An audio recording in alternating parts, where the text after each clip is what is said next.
श्री सद्गुरु महाराज की जय। श्री सद्गुरु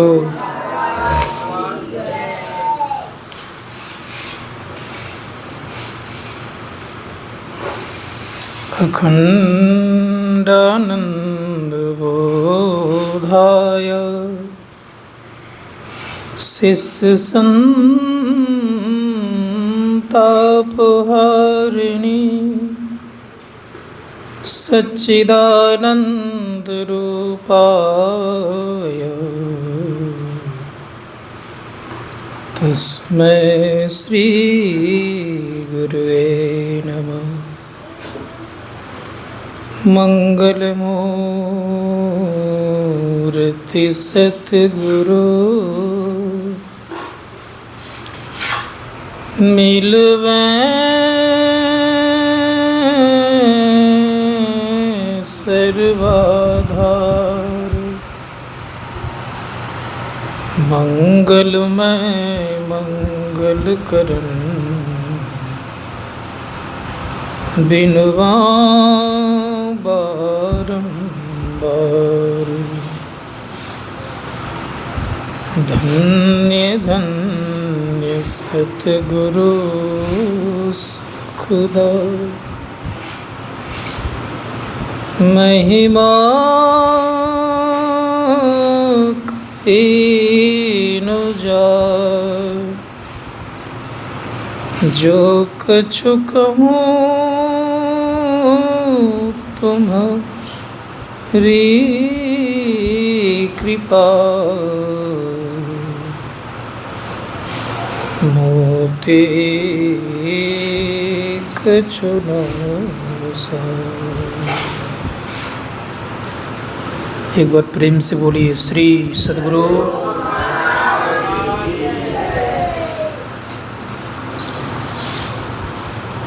कोटि ब्रह्मांड के नायक सर्वक्षण स्मरणीय सद्गुरुद्वय के पावन श्री चरणों में कोटि नमन।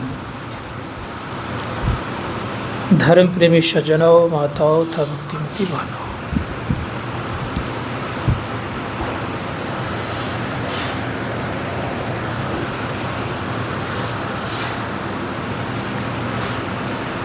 संसार में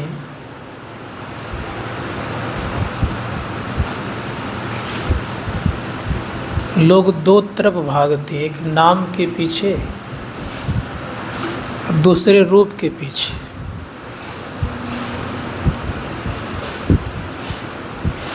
मैंने नाम का भी दीवाना देखा है और रूप का भी दीवाना देखा है। आप लोगों ने देखा है कि नहीं देखा है? दोनों दीवाना को देखने का मौका मिला है।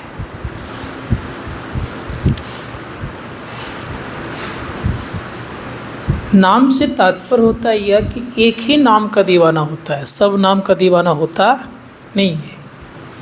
जिसके जीवन में 10-20 नाम होना वो दीवाना नहीं बन सकता, और जिसके जीवन में 10-20 रूप है तो भी दीवाना नहीं बन सकता। एक नाम का दीवाना होता है और एक रूप का दीवाना होता है। इसी को बड़े सुंदर शब्दों में कहा गया, एक जिक्र करता है और दूसरा फिक्र करता है। फिक्र कहते हैं चिंतन करने को, रूप का चिंतन करने को। जिक्र कहते हैं नाम को बार बार लेने को, याद करने को। तो जब तक लोग खूब बढ़िया से नाम नहीं लेगा तब तक किन्हीं के अंदर में रूप प्रकट नहीं हो सकता। इसीलिए नाम में पहले आपको गहराई से उतरना पड़ेगा। अगर किन्हीं व्यक्ति के अंदर में अगर एक नाम के अलावा दूसरा नाम नहीं आता है बार बार, तो उन व्यक्तियों के अंदर में रूप भी वही आता जिनका वो नाम लेता है। याद रखिएगा, अगर 10-20 का अगर व्यक्ति नाम याद रखता है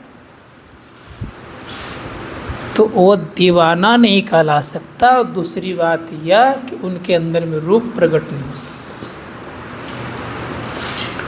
रूप प्रकट करना अगर चाहते हैं तो एक नाम को जपिए, और एक नाम को जपते जपते रूप प्रकट कर दीजिए। गोस्वामी जी महाराज कहते हैं कि नाम लेने से दुख मिटता है, नाम लेने से संसार और परमार्थ दोनों बनता है, नाम लेने से घर और बाहर दोनों जगह उजाला होता है। इसीलिए नाम लेना चाहिए। इसीलिए नाम के बिना कोई रह नहीं सकेंगे। किन्हीं न किन्हीं के अंदर में कोई न कोई नाम है, और वो नाम है तभी आप हैं। इसीलिए नाम खूब बढ़िया से जपना चाहिए। संत कबीर कहते हैं कि नाम जपते जपते ऐसी स्थिति आ जाए कि वह व्यक्ति स्वतः रूप प्रकट कर, जैसे अभी आपने प्रेमानंद बाबा का नाम सुने हैं, क्या है उनके पास? उनके पास नाम ही इतना जपा है कि जिनको किशोरी जी कहते हैं वो प्रकट हो जाता है। ये है क्या? ये मानस ध्यान है, याद रखिएगा। मानस ध्यान इतना उनका प्रगाढ़ हो गया है कि उनके पास 8 प्रकार की सिद्धियां आ जाती है, और सिद्धियां की बदौलत लोग भी खींचे चले आते हैं। ठीक है, तो किसकी महिमा है? नाम की महिमा। नाम को जपते जपते जिनका जप रहे उनको जब चाहे तब प्रकट कर देना, ये कहता है नाम का दीवाना, अर्थात नाम का प्रेमी। इतना जपा कि जब चाहते हैं तब वो प्रकट कर लेते हैं। यही स्थिति राम कृष्ण परमहंस जी महाराज की हो गई।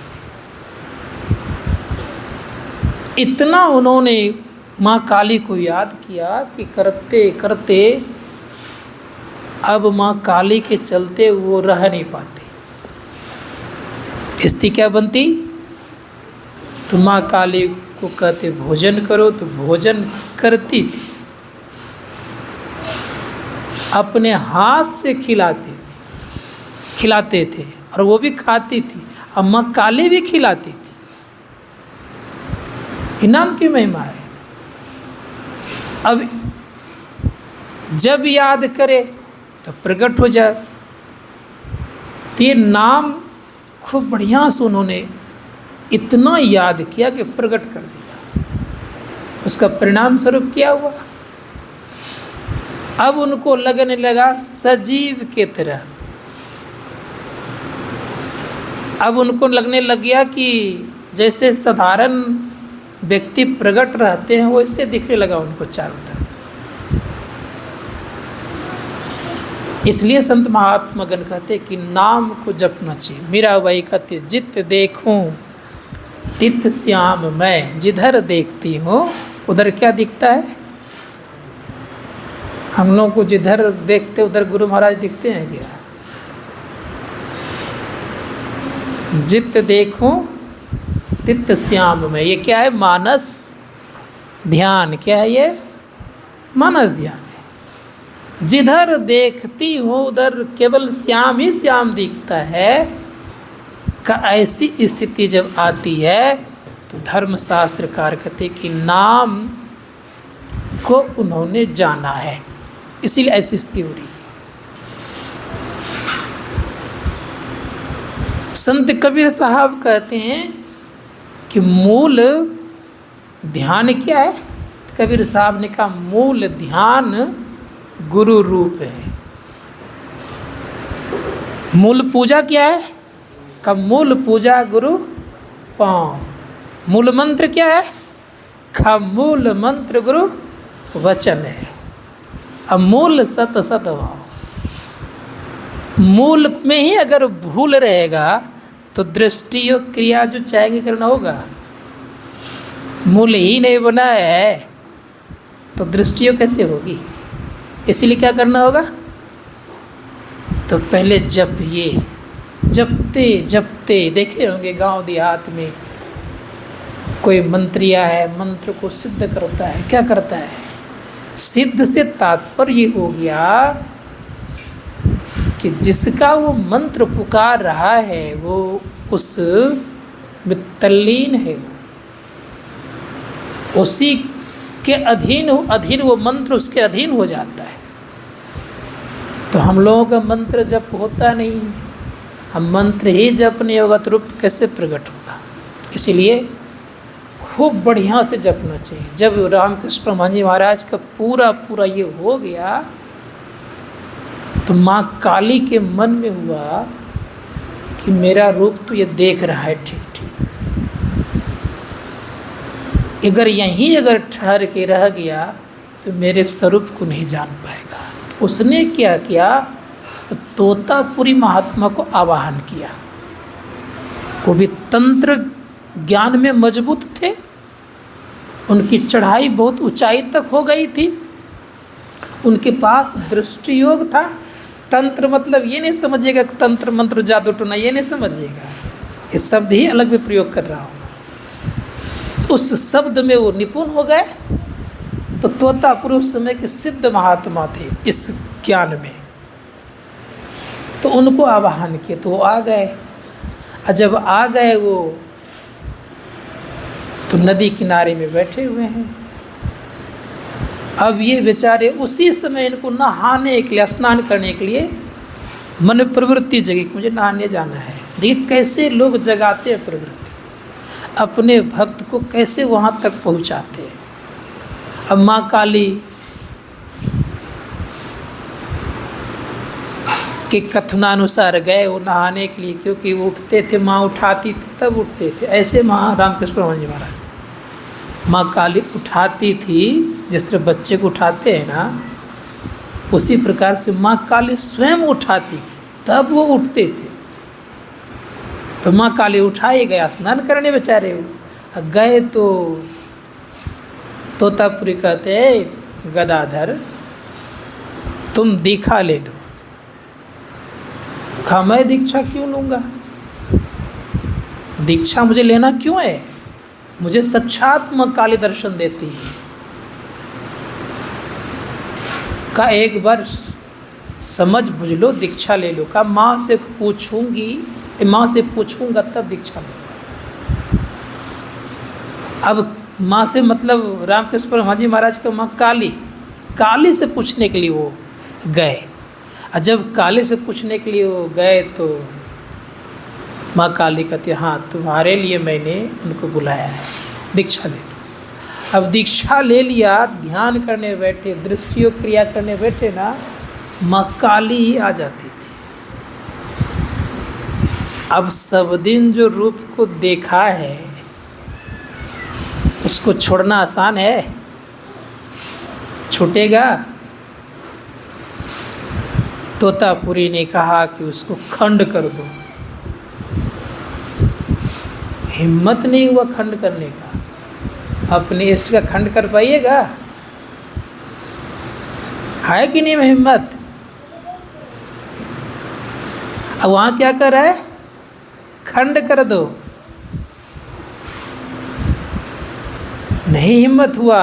रामकृष्ण परमहंस जी महाराज ध्यान करने बैठा तब माँ काली मानव ध्यान में खूब बढ़िया से आ गया है। तोतापुरी ने सोचा इससे होने वाला नहीं है, कांच का टुकड़ा उठाया और जैसे माँ काली भीतर में आई हुई थी, मानव ध्यान बन गया था, कस के दोनों आँखों के बीच में भोंक दिया। माँ खंडित हुई, दृष्टि टिक गई, 3 दिन की समाधि लगी रही। जब तक अपने इष्ट को भीतर में हटा नहीं देंगे तब तक दृष्टि टिकना संभव नहीं है। इसीलिए रूप भी आ जाए तो उसमें फंस करके रहना नहीं है, उससे ऊपर उठना है। रूप खड़ा होने के लिए है, और आज जितने भी संसार में भक्त हैं, लगभग अभी की वर्तमान स्थिति, शंकराचार्य तक की बात करता हूँ मैं, सब कहाँ फंसे हुए हैं? नाम में और रूप में। तोतापुरी क्या करें भगवान श्री कृष्ण को? तोतापुरी क्या कर रहे हैं इसको, रामकृष्ण परमहंस जी महाराज को, कि माँ को खंड कर दो, इष्ट देवी है। अब उनको खंड किया नहीं अपने से, तो खुद किया उन्होंने, और तब उनको दृष्टि जुटी, 3 दिन की समाधि लगी रही। हम लोगों को भी दीक्षा देने वक्त गुरु महाराज के द्वारा ये प्राप्त है कि दृष्टि हो जाए, अर्थात मानस ध्यान हो जाए, तो मन ही मन प्रणाम कर क्या करना चाहिए कि पकड़े रहना चाहिए। गुरु महाराज आ गए, आप भरे रहते हैं, आपको छोड़ेंगे नहीं, हम काम बनेगा। इसीलिए छोड़ने के लिए कहा गया, पकड़ने नहीं। संत महात्मा गण कहते कि नाम रूप से ऊपर उठे बिना कोई व्यक्ति दृष्टि और क्रिया ठीक से कर नहीं सकता। इसीलिए नाम में मत फंसे रहिए, रूप में भी मत फंसे रहिए। ये खड़ा होने के लिए है, इसके अधीन मत रह जाए। यहाँ तक कहा गया है कि किन्हीं किन्हीं का व्यक्ति का रूप ध्यान नहीं होता, लेकिन दृष्टि टिकती है, खूब बढ़िया उसके अंदर प्रकाश का उदय होता है। कारण यह कि उसने वहाँ तक करके छोड़ दिया है, आगे उसकी क्रिया चालू है। पहले कभी न कभी किया है, तभी तो उसकी दृष्टि एकाग्र हो रही है। नहीं किया होता तो कैसे होता? तो संत महात्मा गण कहते हैं कि नाम से विशेष रूप का महत्व होता है, और रूप से विशेष महत्व होता है दृष्टि टिकने की।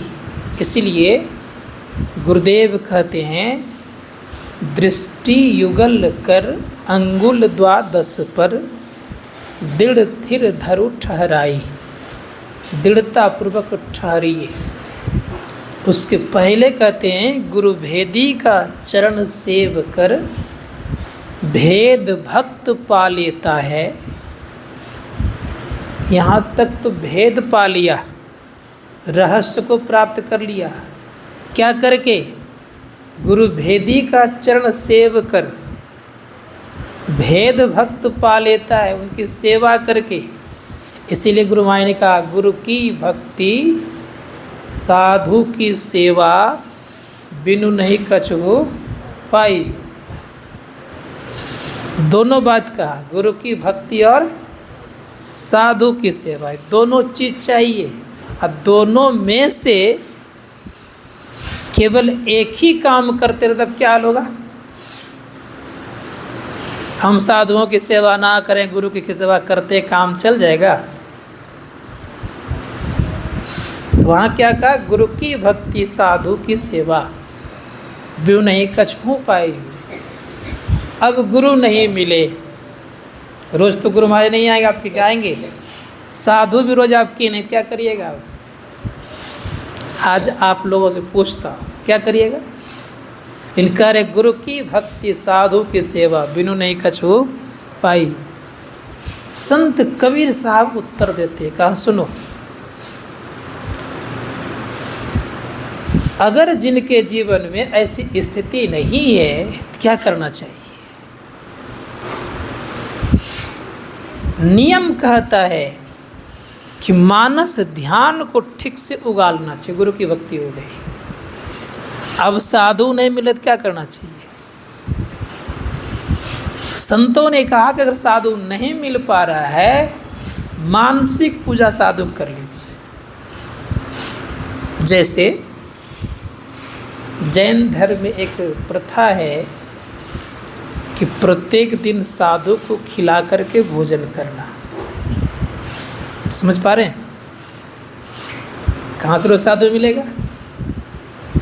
तो क्या करता है, भोजन बनाता है, गोचरे से कराता है, कोई साधु नहीं आया, रख दिया, आंख बंद किया, मानस ध्यान रूपी स्त्री को पैदा करता है और साधुओं को उसी समय मानस रूप से खिलाकर उनको विदा करता है, फिर अपने खाता है। इस प्रकार से हम लोग सुने हैं कहानी। गुलाल साहब और बुल्ला साहब की बात तो सुने हैं। बुल्ला साहब जिम्मेदार था और गुलाल साहब उनका हलवाहा था, उनके यहाँ हल चलाया करता था। एक हलवाहा है और एक जिम्मेदार है। हलवाहा अर्थात गुलाल साहब क्या, गुलाल साहब हल चला रहे हैं, मजदूरी कर रहे हैं, लेकिन एक हल नहीं कई हल चल रहा है उनके यहाँ। तो जब जलपान करने का समय हो तो आधा घंटा पहले हल खड़ा कर दे, आर पर बैठ जाए और अपने गुरु महाराज को स्नान कराए। किससे? मन से स्नान कराए, वस्त्र पहनाए, कपड़े इत्यादि पहना करके, वस्त्र पहना करके, माला इत्यादि पहना करके, चंदन टीका लगा करके उनको जलपान कराते थे रोज। शिकायत कर दिया हलवा ने, कहा कि मालिक जानते हैं ये जो गुलाल है ना, ये रोज़ आधा घंटा पहले हल खड़ा कर देता है। कहा मैं जलपान लेकर आज खुद जाऊंगा। खुद मालिक ही उस दिन पहुंच गए। अब मालिक सच में देखते आर पर बैठ के आंख बंद करके भीतर भीतर वो काम जो अपना करते कर रहे थे। स्नान कराए, वस्त्र पहनाए, माला पहनाए, टीका इत्यादि लगा दिए। जलपान में चूड़ा धो करके चीनी डाल करके दही परोसने वाले थे। जैसे दही परोसने वाले थे तो इसने क्या किया, जा करके पीछे से एक लात जमा दिया। जैसे एक लात जमा दिया, प्रगाढ़ता था, माना ध्यान दीजिएगा, प्रगाढ़ता स्थिति में है। जैसे एक लात जमाता है तो परिणाम क्या होता है, दही आर पर गिर जाता है। अब सोच के देखिए। अब कहते हो मालिक थोड़ी देर और रुक जाते तो मैं गुरु महाराज जलपान करा देता। अब ऐसी स्थिति जब देखा उन्होंने तो आश्चर्य में पड़ गए। दही इसके हाथ में आया कौन सा दही? तब कहता है कि गुलाल सुनो, आज के बाद जो है अब तुम हल नहीं चलाना, तुम मेरे यहाँ बैठ करके भजन करो और मैं भोजन का प्रबंध करूँगा और ये ज्ञान मुझे बता दो। और बता दिया गया। लेकिन साधु थोड़ा स्वाभिमानी होता है, उनके घर में रहे नहीं, चल दिए। और चल दिए तो भजन ध्यान करने के लिए चल दिए तो चल दिए, लेकिन युक्ति बता के गए। इसीलिए गुरु महाराज कहते हैं गुरु की भक्ति साधु की सेवा बिनु नहीं कछु पाई। साधुओं की सेवा अवश्य कीजिए। अब रह गई बात यह, सेवा से होता क्या है। एक बात सदैव याद रखिएगा, सेवा से अहंकार मिटता है।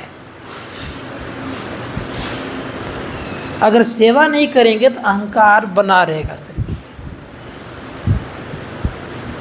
इसीलिए सेवा करनी चाहिए। सेवा से अहंकार ही केवल नहीं मिटता है, प्रेम बढ़ता है और उसके मन में ये भाव आता है कि सब तो हमारे गुरु महाराज के ही हैं, हम भी उन्हीं के, तो हम उन्हीं की सेवा कर रहे हैं।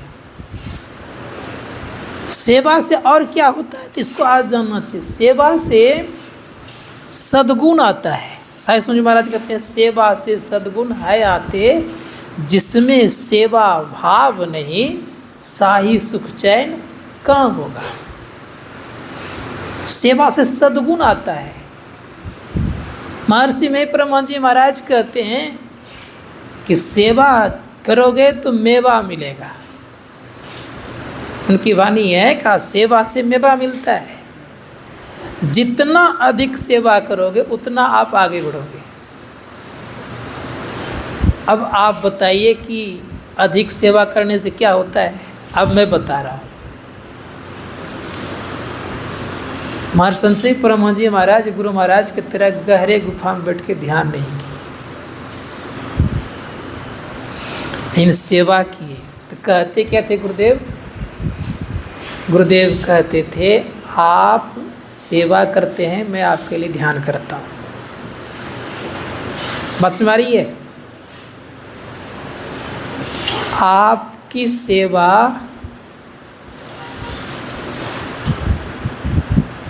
एक प्रकार का तपस्या है और आप सेवा करते हैं, मैं आपके लिए ध्यान करता हूँ। अब जिनके लिए गुरु ध्यान कर दे अपूर्ण रहेंगे वो।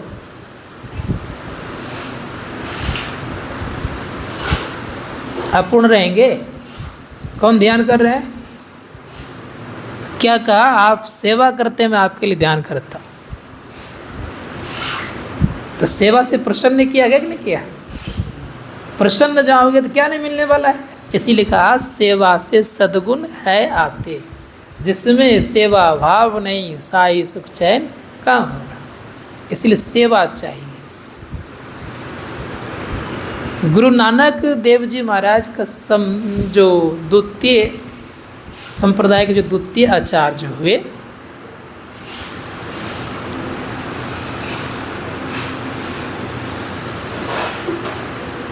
वे सेवा करते थे। वाइट कपड़ा पहनते थे तो गुरुद्वारा का बर्तन मांजते थे।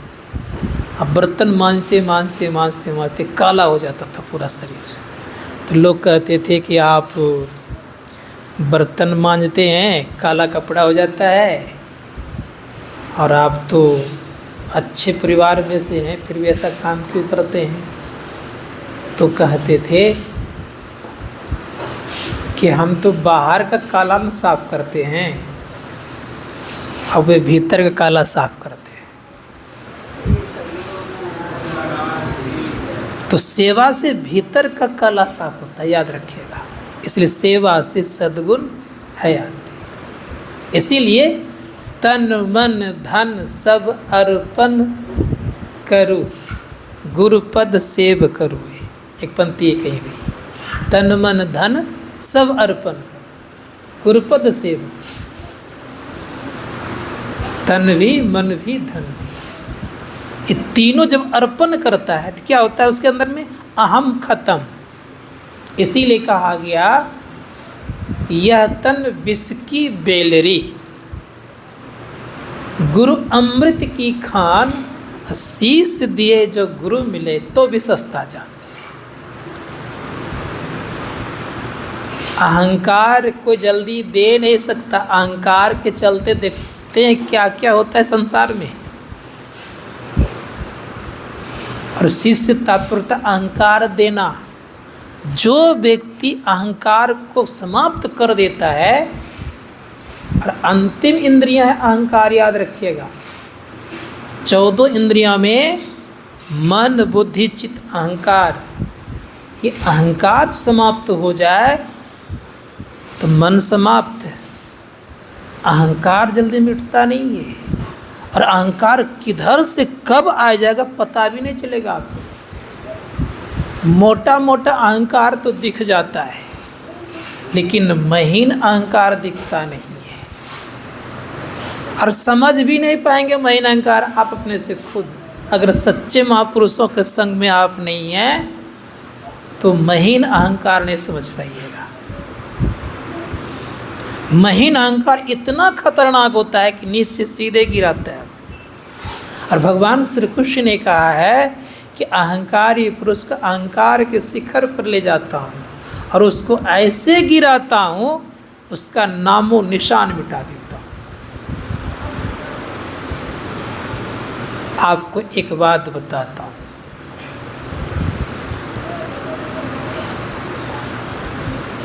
महाभारत युद्ध के दरमियान में बहुत सारे योद्धा मारे चले गए।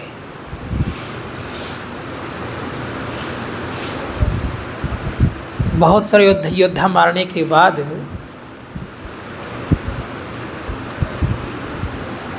एक गुरुपुत्र अश्वत्थामा युद्ध में नहीं मारे गए, क्योंकि उनको दिया गया था अमरता का वरदान। उनके पास समस्त अस्त्र शस्त्र का ज्ञान था। जितना पिता के पास था उतना उसके पास ज्ञान था। अश्वत्थामा के पास नारायणी अस्त्र भी था, याद रखिएगा। और नारायणी अस्त्र का तोड़ पांडवों में कोई नहीं जानता था। नारायणी अस्त्र का तोड़ केवल भगवान कृष्ण के अलावा और कोई जानता नहीं था। लेकिन अश्वत्थामा को बताया गया था, अश्वत्थामा को जानकारी थी। पिता की मृत्यु के पश्चात अश्वत्थामा बौखलाया, इतना वो पागल हो गया कि अश्वत्थामा ने नारायणी अस्त्र का प्रयोग कर दिया। उस अस्त्र का एक प्रभाव है, ध्यान दीजिएगा, ज्यों ज्यों आपके भीतर में अहंकार बढ़ेगा त्यों त्यों वो शस्त्र दूसरे को संहार करते जाएगा और विकराल होते जाएगा। उसका नियम ही है। भगवान श्री कृष्ण कहते हैं कि सबको हथियार डाल दीजिए उस अस्त्र के सामने। सब के सब डाल दिए, लेकिन भीम कहता मैं युद्ध करूंगा।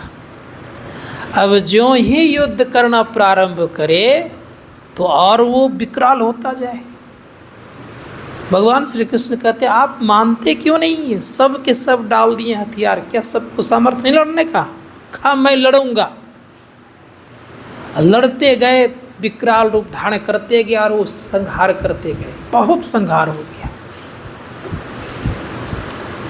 अंत में देखा कि अब मेरा कुछ चलता नहीं है, सब अस्त्र शस्त्र भीम का खत्म। भीम ने कहा लो मैं युद्ध करना छोड़ दिया।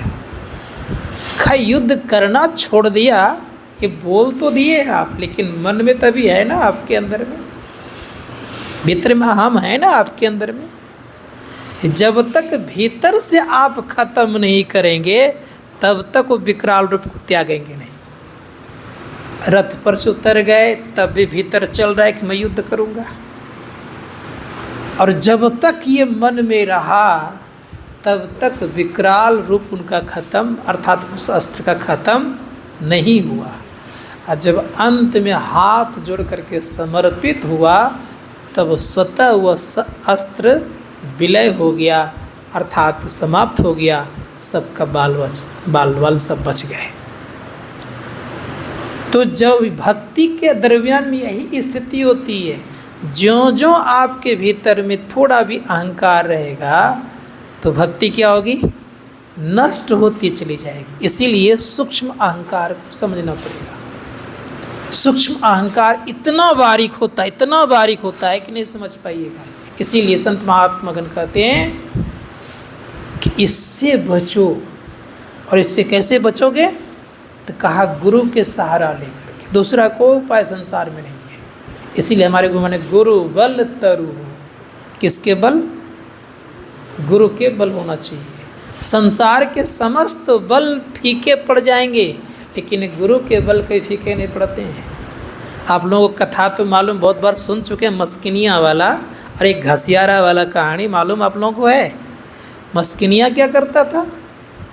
जो भी उसके पास पहलवान था, जो भी आता था, लड़ाई लड़ता था और हड्डियों का पहाड़ लगा दिया चूर चूर करके। भगवान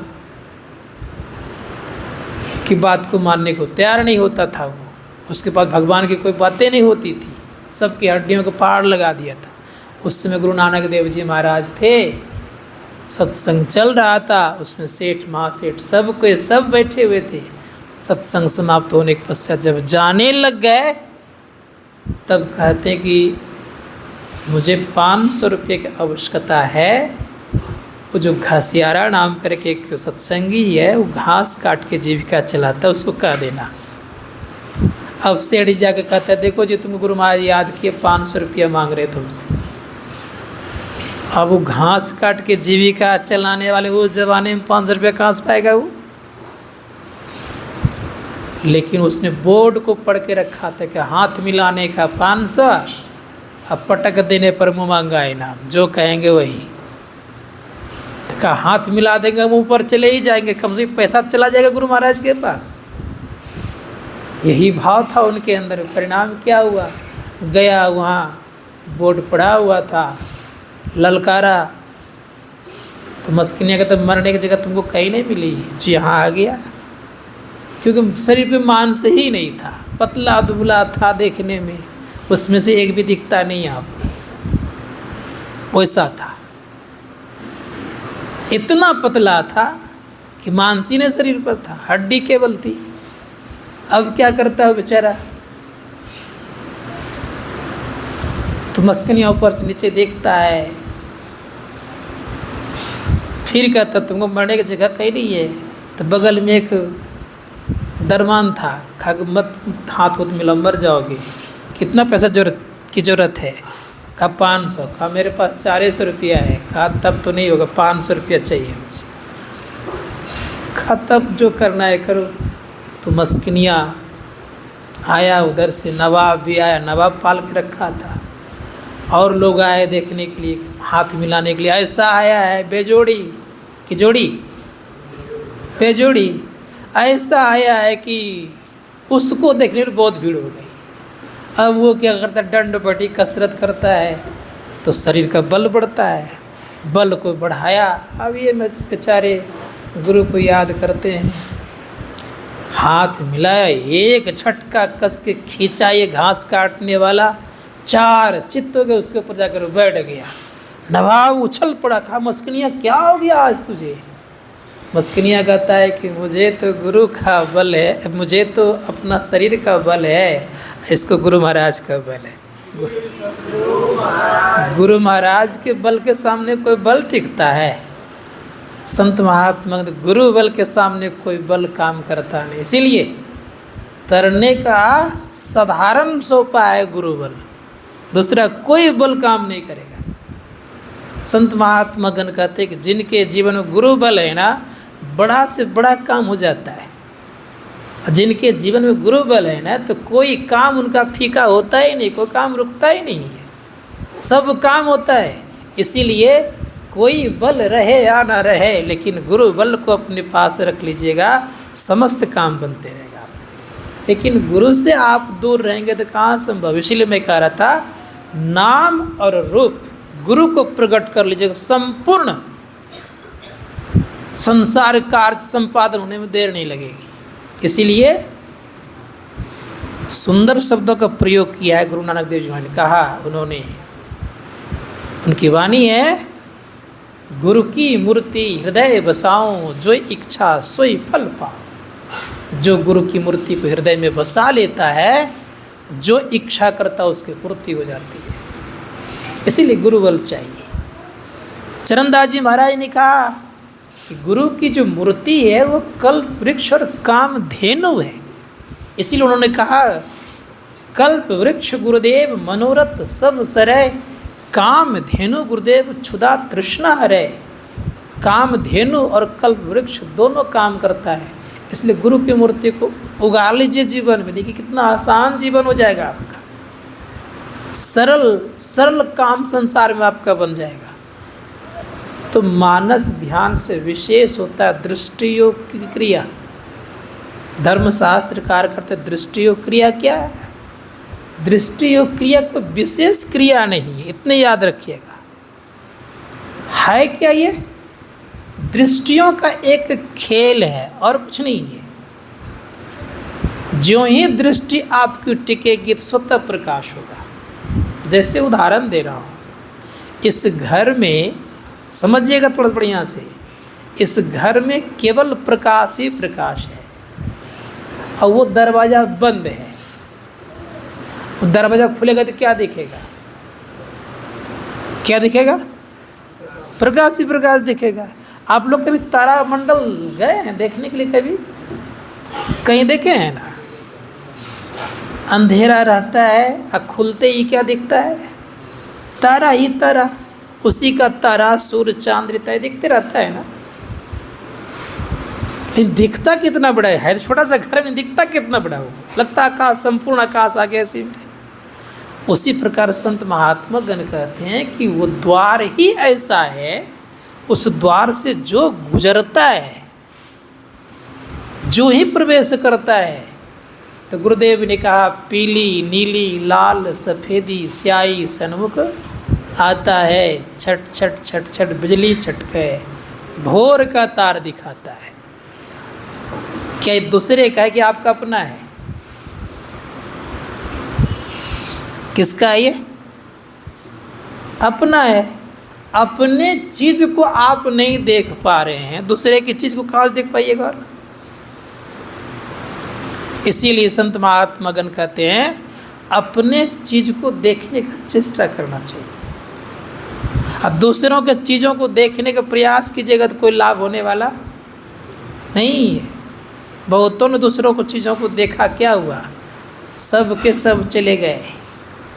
लेकिन जो अपने अंदर के चीज़ों को देखा, बड़े आनंद में डूबे रहे। सिकंदर जब भारत आया तो दंडायन ऋषि के पास गया, खुद अपने से गया। दंडायन ऋषि, सुनिएगा, दंडायन ऋषि एकदम मस्ती से बैठा हुआ है, आनंद में है, मुस्कुरा रहा है। सिकंदर कहता है कि तुम मुस्कुरा रहे हो और मैं तुम्हारे सामने खड़े हूँ, तुम जानते हो मैं कौन हूँ? का कौन हूँ? मैं सिकंदर हूँ, विश्वविजेता सिकंदर हूँ। और हंसने लग गए। का आप हंस क्यों रहे हैं? इसलिए हंस रहा हूँ, रास्ता चलना किधर था तो चल किधर रहा है। का मैंने समस्त चीज़ों को जीता है। खासी के अंदर एक बात बताओ, रेगिस्तान तरफ तुम्हारा जाने का रास्ता है, घर यूनान, उसी होकर के तुम जाते हो। अरे रेगिस्तान में पानी मिलता नहीं है, तुम्हें खूब प्यास लगे और तुम्हें आधा गिलास को पानी दे तो तुम क्या करोगे? कहा उसको आधा राज दे दूंगा। का एक गिलास दे तब क्या करोगे? का और तुमको खूब प्यास लग जाए कि अब पानी बिना तुम्हारा जीवन जाने वाला हो और आधा गिलास पानी ही बचा हो तो क्या करोगे तुम? का उससे संपूर्ण राज दे करके मैं उनसे एक गिलास पानी ले लूँगा। खा तुम्हारी संपत्ति कितनी कीमत हुई? कितनी? एक गिलास। सिकंदर उनके चरणों में गिर गए। कहा महाराज मैं तो कुछ नहीं किया।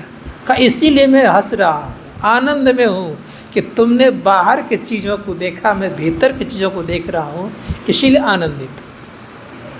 तुम्हारे आनंद संसार के लिए तो है नहीं और तुम्हारे लिए भी नहीं है। और कितना कीमत वाला चीज़ तुमने कमाया है? एक गिलास पानी वाला चीज़ कमाया। और क्या किया है तुमने? और मैंने क्या किया है?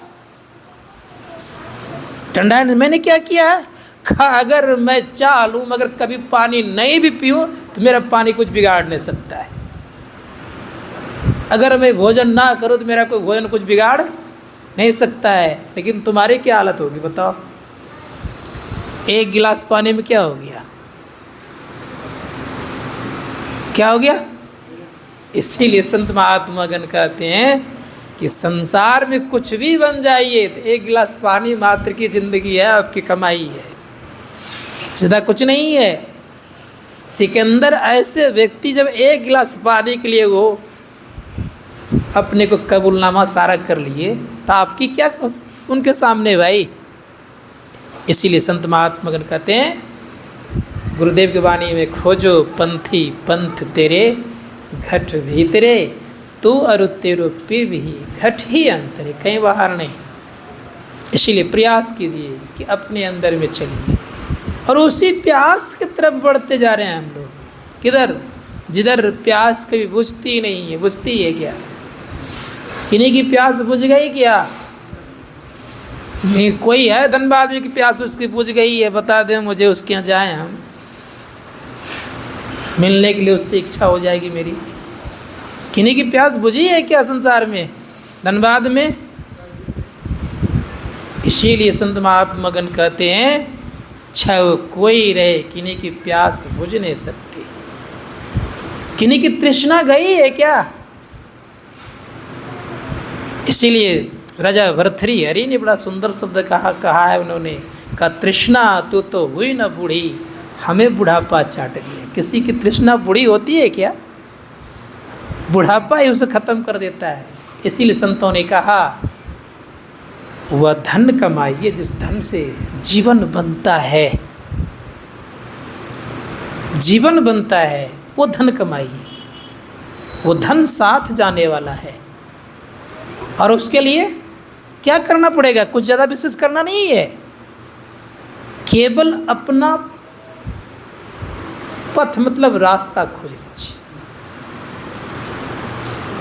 अपना पथ खोज लीजिए, रास्ता खोज लीजिए, जीवन देखिए आनंद में हो जाएगा। इतना मैं दावे के साथ कहता हूँ आप लोगों के सामने कि दूसरे के रास्ता पर चलने पर दुख होता है, कष्ट पहुँचता है, कष्ट मिलता है, लेकिन अपने रास्ते पर चलने पर सुख लगता है, आनंद आता है और शांति मिलती है। कितना अंतर है? दूसरों के पथ पर चलेंगे तो रोना कभी छूटेगा नहीं, और अपने पथ पर चलेंगे तो कभी रोना होगा नहीं। इसीलिए संत महात्मागण कहते हैं कि अपने पथ पर चलिए। गुरुदेव ने ऐसे नहीं कहा, उनकी वाणी है चलत पंथ सुख होत महा है, जहाँ अजर झरते अमृत धोने की नौबत झरत बड़भागी सुनते। बड़भागी बनिए और बड़भागी ही सुनता है, कोई काम नहीं आएगा जी। बड़भागी बनिए, और बड़भागी जब बनता है तो संत महात्मागण कहते बड़भागी क्या नहीं मिलता है। बड़भागी जो चीज़ इच्छा करे उसकी पूर्ति होती है। बड़भागी के पास कुछ नहीं है लेकिन मालो माल है वो। बड़भागी चाहता है नहीं कुछ भी है ना, तब भी वो जो चीज़ खाना चाहेगा उसके सामने हाजिर हो जाएगा। लेकिन संसार का जो बड़भागी है उसको 10 बार भी प्राप्त करने के लिए सोचना पड़ता है। इसीलिए संत महात्मागण कहते हैं अंदर के रास्ते पर चल के बड़भागी बने। बड़भागी सुनते लखत सुनत लखत सुख लहत अद्भुति में ही प्रबलते। सुनने मात्र से सुनत लखत सुख लहत अद्भुति में ही परमात्मा मिल जाएंगे। अब परमात्मा जिनको मिल जाए और कुछ चाहिए क्या? उनके पास संपूर्ण चीज़ें हैं, कोई ऐसा नहीं है। अभी हम लोग बैठते हैं तो कितना देखते हैं परेशान होते हैं। अगर यही थोड़ा सा पहले सोच लेते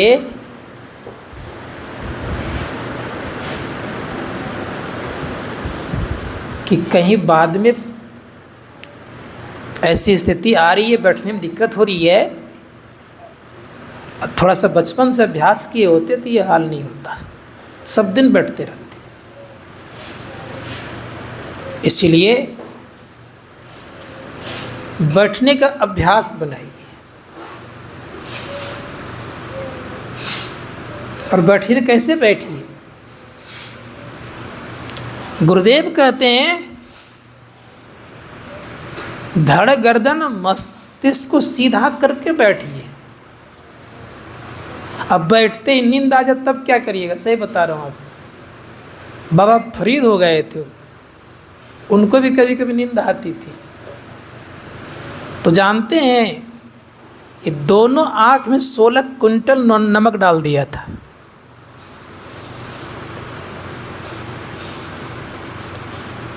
लेकिन नाक उनका खराब नहीं हुआ, हम लोग खराब हो जाएगा। इसीलिए प्रयास करना होगा कि बैठना जानना चाहिए। बैठिए, जब ठीक से बैठ जाइएगा, बैठने में मन लगेगा तो फिर ये शरीर का दर्द नहीं दर्द होगा, आपको पता नहीं चलेगा कि दर्द होता है कि नहीं होता है। और जब तक बाहर में तभी तक दर्द होता है जी, इतना याद रखिएगा सब। भीतर में दर्द तो होता है किसी क्या? ये जब तक ये मन है ना आज्ञा चक्र के नीचे है ना, तब तक तो दर्द होते रहेगा। और भीतर जाएंगे तो किसी को दर्द होगा नहीं। ये स्थूल शरीर में इतना दर्द है कि दवाई खाते खाते खाते कहाँ पहुँच जाते हैं, तब भी दर्द ख़त्म नहीं होता। लेकिन भीतर में कोई दर्द नहीं है, इतना ख्याल रखिएगा। भीतर में कोई दर्द ही नहीं होता, वहाँ कोई रोग भी नहीं है। कि रोग है? रोग क्यों नहीं है वहाँ? कारण क्या है? कारण ये है कि वहाँ खाता पीता कब है? कौन शरीर में? सूक्ष्म शरीर में खाता पीता नहीं है, तो रोग भी नहीं है। इसमें खाते पीते ढेर है तो रोग भी। इसीलिए इसको कहा भोग तो रोग। याद रखिएगा, जितना भोगेंगे उतना रोग से ग्रसित रहेंगे। और वो भोग से थोड़ा परे है शरीर, तो वहाँ रोग नहीं है। इसीलिए आपने देखा होगा, गणेश जी का नाम सुना है आप लोगों ने? कितना लड्डू खाता है, क्विंटल क्विंटल चढ़ाते हैं उनको, फिर भी देखते हो उनको डायबिटीज कभी होता है? नहीं होता है ना। कारण यह कि उस सूक्ष्म शरीर में है, इसलिए उनको नहीं होगा। इसी संत महात्मागण कहते हैं कि सूक्ष्म शरीर में रोग नहीं है, स्थूल शरीर में रोग है। इसीलिए गुरु महाराज का जब शरीर का ऑपरेशन हो रहा था हर्निया का, चले गए भीतर। अब इधर कुछ भी करे डॉक्टर तो उनको कोई अंतर नहीं पड़ता। तो इसीलिए प्रयास करना चाहिए हम लोगों को यह कि स्थूल में ही सारा खेल है। जितनी बीमारी है, जितना रोग है, सब कहाँ? स्थूल में है। सूक्ष्म में जाने का एक ही रास्ता भी परमात्मा ने छोड़ के रखा है। वो रास्ता क्या है? आज्ञा चक्र से प्रारंभ, उसी को बिंदु द्वार बोलता है, उसी का हरिद्वार बोलता है, उसी का नाम है हर की पौड़ी। याद रखिएगा, उसी को तिल द्वार, श्याम कंज, लीलागिरी, आज्ञा चक्र, शिव नेत्र, अनेक नाम दिया गया है। ये बाहर में सुन रहे हैं ना, हर की पौड़ी के नाम सुन रहे हैं ना। हर की मतलब हरि की पौड़ की। पौड़ी मतलब होता है रास्ता। किसकी रास्ता? हरि की रास्ता। हरिद्वार, वो हरिद्वार असली की नकली? जहाँ से आगे आए क्या नकली का असली है हरिद्वार। उस हरिद्वार में मार काट लूटपाट सब होता है, पैसा तैसा सब लोग ठग लेता है। लेकिन अपने अंदर जो हरिद्वार है उसमें कोई लूटपाट नहीं होता है। संत महात्मा गण कहते हैं हरिद्वार मतलब होता है हरि का द्वार। वो कहाँ है? आज्ञा चक्र को हरिद्वार कहता है, याद रखिए। उसमें जो प्रवेश कर जाएगा तो सच में हरि के द्वार में घुसने हरि का दर्शन होगा। वहाँ अगर चले गए तो बहुत सारे मंदिरों का दर्शन होगा, लेकिन हरि का दर्शन नहीं होगा। मंदिरों का दर्शन भगवान की मूर्ति का दर्शन होगा। इसलिए संत महात्मा गण कहते हैं अपने अंदर चलिए, और अपने अंदर में चलने के लिए संतों ने कहा कि दोनों आँखों को बंद करिए, दो नैन नज़र जोड़ी के एक नोक बना के अंदर में देख सुन सुन। किसको देखना है? अंदर में देख सुन सुन। अंदर में क्या करना है? खोजना है। तो देखना किसको है? मैंने कहा कि अंदर में शून्य को। शून्य मतलब खाली जगह कहता है शून्य को। शून्य मतलब खाली, खाली जगह को देखिए, कहाँ है खाली। इसीलिए गुरुदेव कहते हैं, संत कबीर साहब की वाणी है कि गगन की ओट निशाना है। निशाना कहाँ होना चाहिए? गगन के तरफ। रोज़ हम लोग गाते हैं, आज भी गाएंगे, थोड़ी देर पहले सुबह जरूर गाए होंगे। गगन थाल रवि शशि फल फूला, मूल कपूर कलश धर दीजिए। ये खाली कहने मात्र का ऐसे आरती की जाती है। किसका थाल कर है? हमारे रघुवीर बाबू जब गुरु भाग भोग लगाते हैं तो क्या करते हैं? ये वो तो स्टील का थाली उठा के ले आते हैं, और उसमें क्या लगाते हैं? फूल देते हैं, मिठाई देते हैं। आज कुंज के लगाए भोग भाई, वो मिठाई के लगाए। तो यहाँ क्या कह रहे हैं गुरु महाराज? गगन थाल रवि शशि फल फूला, सूर्य और चंद्रमा का फल फूल है। थाल कैसा है? गगन मतलब आकाश का थाल है। वैसा थाल का ठिकाना नहीं। ये थाल लगा करके फट से रूम में रखा रहता है, ला के रख देते हैं और लड्डू ला के चढ़ा दिए, फूल चढ़ा दिए, हो गए। कह क्या रहे भाई? गगन थाल रवि शशि फल फूला, मूल कपूर कलश धर दीजिए। क्या है? कपूर कहते हैं किसको? प्रकाश को, श्वेत प्रकाश कपूर कहता है। उसकी तो प्रवाह करते नहीं, अब मिठाई के चक्कर में, फूल के चक्कर में पड़े रहते हैं। तो कहते तुलसी दल है जी। अरे भैया वो दल की व्यवस्था करना। इसे संत महात्मा गण कहते हैं इसकी आवश्यकता होनी चाहिए। इस संत महात्मा गण ने कहा कि इसकी आवश्यकता हो जाएगी तब क्या होगा? तब कहते झलक झांझ मन मीन मंजीरा, मधुर मधुर मृदंग धुन सुने जय। तब कहते सर्व सुगंध उड़ी चली आकाशा, मधुकर कमल के लिए धुनी दीजिए। तब अंदर में क्या होगा? निर्मल ज्योत जरत घट माही, देखत दृष्टि सब दोष छेजे। सारे दोष खत्म हो जाएंगे, उसके पहले दोष खत्म होने वाला नहीं है। जब तक सूर्य चंद्र रूपी फल फूल नहीं होगा, अपने अंदर मधुर मधुर मृदंग शब्द को नहीं सुनेंगे, तब तक हम आपके सारे दोष मिटने वाले नहीं हैं। इसीलिए गुरुदेव ने कहा तब क्या होगा? जैसे दोष मिटेगा तो हो गया क्या? खप्पी पी सूरत मतवाली। तब क्या होगा? सूरत मतवाली बनेगी। अभी मतवाली नहीं है, सूरत बनाए नहीं, मतवाली कहाँ से होगी? अभी तो मन है।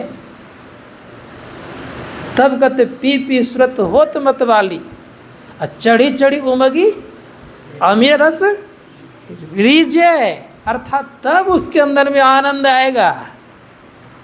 कोट भान छवि तेज उजाली, अलख पार लखी लाग लगीजिए। तब कहते छिन छिन सूरत अधर पर क्या है? राखे गुरु प्रसाद अगम रस पीजिए। तब क्या होगा? का दमकत कड़क कड़क गुरु धामा, और उलटी अलल तुलसी तन तीजिए। गुरु का धाम कड़कना मतलब दिखना, देखने लग जाएगा। दमकत कड़क कड़क गुरु धामा, गुरु का धाम दिखेगा। और तब परिस्थिति कैसी होगी? तो एक अलल चिड़िया होती है, वो अलल चिड़िया आकाश में रहती है, और वो आकाश में रहती है वो चिड़िया तो करती क्या है? वो आकाश में रहती है, आकाश में अंडा देती है, सब कुछ आकाश में ही करती है, कुछ भी नीचे नहीं करती है। वो आकाश में अंडा दी, अंडा धीरे धीरे नीचे गिरने लगा, बीच में ही फूट गया, बच्चे हो गए, उस बच्चे को पंख इत्यादि हो गया। और नीचे आने से, धरती से स्पर्श होने से पहले उसको ज्ञान हो जाता है कि अरे ये घर मेरा नहीं है, फट से उड़ जाता है, ऊपर चला जाता है। इसीलिए कहा कि जब गुरु का धाम दिखने लग जाता है तो नीचे फिर उतरता नहीं है। इसीलिए संत महात्मा गण कहते हैं वो सीधे फिर अपने धाम में पहुंच जाता है, चला जाता है। इसलिए हम लोग को प्रयास करना चाहिए कि हम रोज अंतर्मुखी बने। बाहर मुखी बन के क्या करिएगा? बाह्य जगत में भटक क्या करिएगा? बाह्य जगत में कितने लोग तो ऐसे हैं कि बहुत प्रकार की पिटाई खाने पर भी चाहते नहीं कि हम अंदर घुसें। इसीलिए बहुत बात सुननी पड़ती है बाहर में, अंदर की बात सुनने वाला बहुत कम होता है। तो कोशिश करना चाहिए हम लोगों को कि जीवन में ये कीजिए। इसीलिए संतों ने कहा बाह्य जगत में भटकने से कोई लाभ नहीं है, कुछ भी मिलने को नहीं है। जिन जिन लोगों ने पाया तो अपने अंदर में पाया है, और अंदर में चल करके कुछ किया है उसने। इसीलिए जैसी अंदर की व्यवस्था होगी बाहर भी वैसी व्यवस्था हो जाएगी। अंदर की अच्छी खासी व्यवस्था है तो बाहर भी सब कुछ मिलने को तैयार है, नहीं है तो नहीं। इसलिए हमारे गुरु महाराज देखते बड़े आनंद में रहते थे। सांझ भोर दिन रैन कछु जाने नहीं, बाहर जड़बत रे अंतर चेतन माय। दिन रात का पता ही नहीं चलता था। हम लोगों को दिन और रात तुरंत पता चलता है, नहीं, उनको दिन रात कुछ भी पता नहीं चलता था। कैसी स्थिति थी उनकी। इसीलिए प्रयास कीजिए हम लोग कि पहले क्या करना चाहिए, पहले मानस जप करिए, फिर मानस ध्यान करिए। खूब बढ़िया जप करते करते फिर मानस ध्यान कीजिए। मानस ध्यान या दृष्टि क्रिया जरूर अभ्यास करिए। दृष्टि और क्रिया वही ठीक से करेंगे जिनके आँख ठीक ठाक है। आँख ठीक ठाक है, दृष्टि और क्रिया कीजिए। आँख गड़बड़ है, दृष्टि और क्रिया को छोड़ दीजिए। 2 क्रिया कीजिए, फिर नादान क्रिया की दीक्षा लेकर उसका अभ्यास कीजिए। जब ऐसी अवस्था हो जाएगी, उसी में प्रकाश भी होता है। शब्द के बाद भी प्रकाश होता है। ये कोई जरूरी नहीं कि शब्द के बाद प्रकाश नहीं होता, शब्द के बाद भी प्रकाश होता है। शब्द के धार भी प्रकाश में ले जाता है। इसीलिए संत महात्मा गण कहते हैं कि मनोयोग अभ्यास कीजिए। और मन का खेल से अगर खेलना जान गए हैं तब तो आनंद ही आनंद है। और खेलना अगर नहीं जाने हैं तब तो क्या कह सकता हूँ। इसीलिए संतों ने कहा कि बढ़िया से खेलना जानिए। झूठ मूठ खेले सचमुच होए, सचमुच खेले विरला कोई। और जो को खेले मन चित लाए, होते होते हुए जाए। तो एक दिन खेलते रहिए, अब बढ़िया से खेलिए। जिस तरह बच्चे में खेलते थे मन लगा के, उसी तरह से खेलिएगा तो निश्चित बेड़ा पार लगेगा। अब बेमन से स्वाभाविक सी बात है, बड़ा आदमी होता है ना तो उसको कहिएगा गुड़वा उड़े खेले, नहीं उसको मन लगेगा। उसको लगता असली खेल खेले तो सच में खेल के चला ही जाता है। असली खेल खेलता तो क्या करता वो, चला जाता ससुराल, फिर दाल भात सब्जी बढ़िया बनाते रहता जा कर के। और जब तक बच्चा था, छोटा था, खेलता था तो कोई परिवार नहीं, घर नहीं, मैं के ही रहती थी बेचारी। इसीलिए असली बच्चे वाला खेल मन लगा खेलिएगा तो निज घर जाने वाली व्यवस्था हो जाएगी। अब बेमन से खेलिएगा तो फिर लौट करके यहीं आना पड़ेगा। इसलिए कहा निज सासुर जाना हो। अगर निज ससुराल जाना हो तो मन लगा के खेलना शुरू कर दीजिए।